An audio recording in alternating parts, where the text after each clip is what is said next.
एक नगर में एक मलूक अरोड़ा नाम का धनवान किसान रहता था। मलूक अरोड़ा गांव का चौधरी था, यानी गांव में एक सरपंच की तरह गांव का मुखिया था। मलूक जी के गांव में कबीर साहिब जी सत्संग करने आए हुए थे। कबीर साहिब जी जिस भी भक्त के घर सत्संग करने जाते तो भक्त लोग अपने गुरुजी की सेवा में खीर तथा हलवा बनाते थे। गांव में अपने आप को बुद्धिमान समझने वाले कबीर साहब के भक्तों का अपमान करते थे। उन्होंने जाकर मलूक राम जी को बताया, गांव में एक संत के नाम पर ठग आया हुआ है जो लोगों को मूर्ख बनाकर रोज खीर हलवे के प्रसाद बनवाकर खा रहा है। अच्छा, ठीक है, मैं देखता हूँ उसे। मलूक राम जी धन्नादास भक्त के घर गए। अरे भाई, आज क्या चल रहा है आपके घर? चौधरी जी, हमारे घर आज सत्संग है और खीर हलवे का प्रसाद बन रहा है।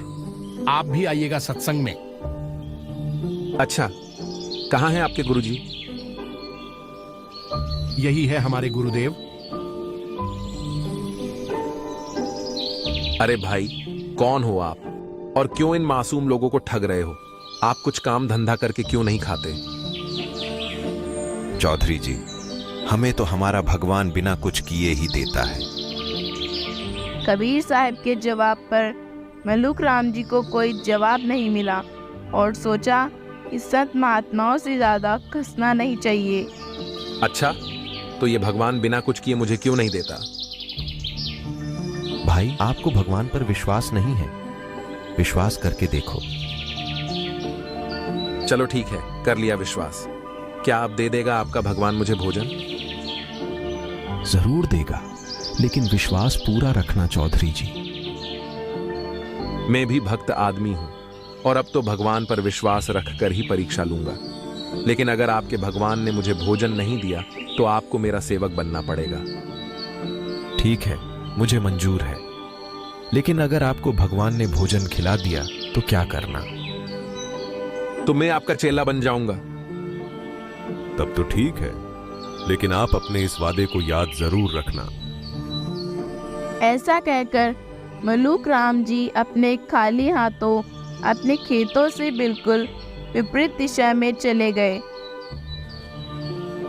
काफी दूर जंगल में जाकर एक पेड़ पर चढ़कर बैठ गए।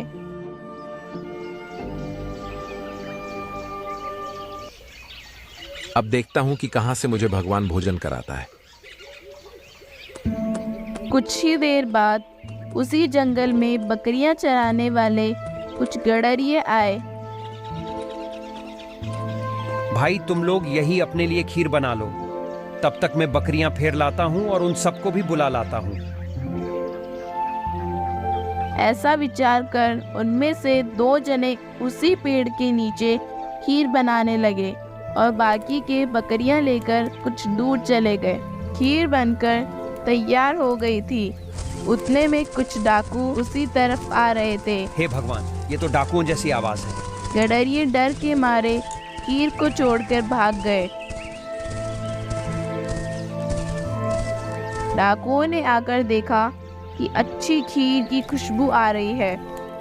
एक डाकू ने नजदीक आकर देखा, भाईजान, यहाँ तो खीर बन रही है। आ जाओ, लगा लेते हैं 2-2 हाथ। भूख भी लग रही है। भाई, भूख तो लग रही है, लेकिन कहीं ऐसा ना हो कि किसी ने चाल चल रखी हो और इसमें कुछ मिला दिया हो। पहले किसी पशु पक्षी को खिलाकर जांच कर लो। उन्होंने इधर उधर देखा। अरे वो बैठा ऊपर पेड़ पर, उतारो उसे।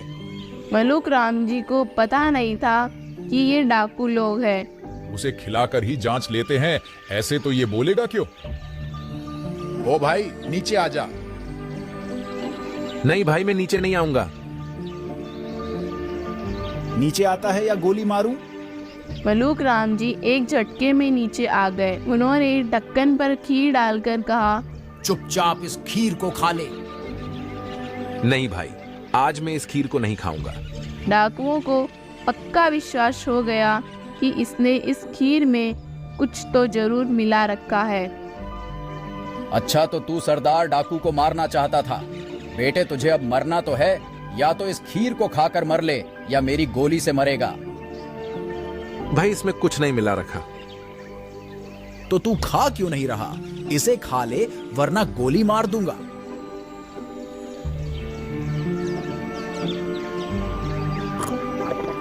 मलूक जी काफी डर गए थे। उन्होंने 2-3 बार डाल डालकर खीर खिला दी। बैठा रह कुछ देर यही, अभी पता चल जाएगा। मलूक राम जी मन ही मन कबीर साहब से प्रार्थना कर रहे थे।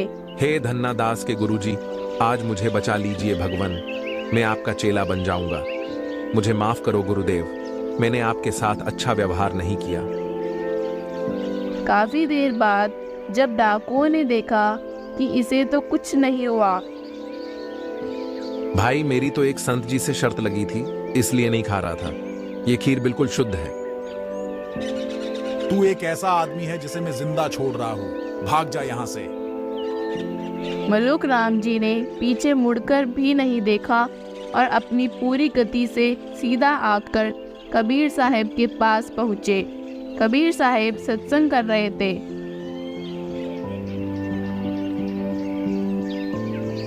क्यों चौधरी साहब, भगवान ने आपकी सेवा की कि नहीं? क्षमा कीजिए गुरुदेव, आपकी लीला आप ही जाने। आपका भगवान तो मार मार खीर खिलाता है और आप ही की रजा से आज मैं बच पाया हूं। ये सब खेल हमारे किए, हमसे मिले सो निश्चय जिए। मैं तुम्हारे लिए ही आया हूं बेटा, नाम दीक्षा लो और अपना जीवन सफल करो। मलूक राम जी कबीर साहब जी के चरणों में गिर गए। ये अनमोल ज्ञान जगत गुरु तत्वदर्शी संत रामपाल जी महाराज के सत्संगों का अंश मात्र है। संपूर्ण आध्यात्मिक ज्ञान के लिए सुनिए संत रामपाल जी महाराज के मंगल प्रवचन।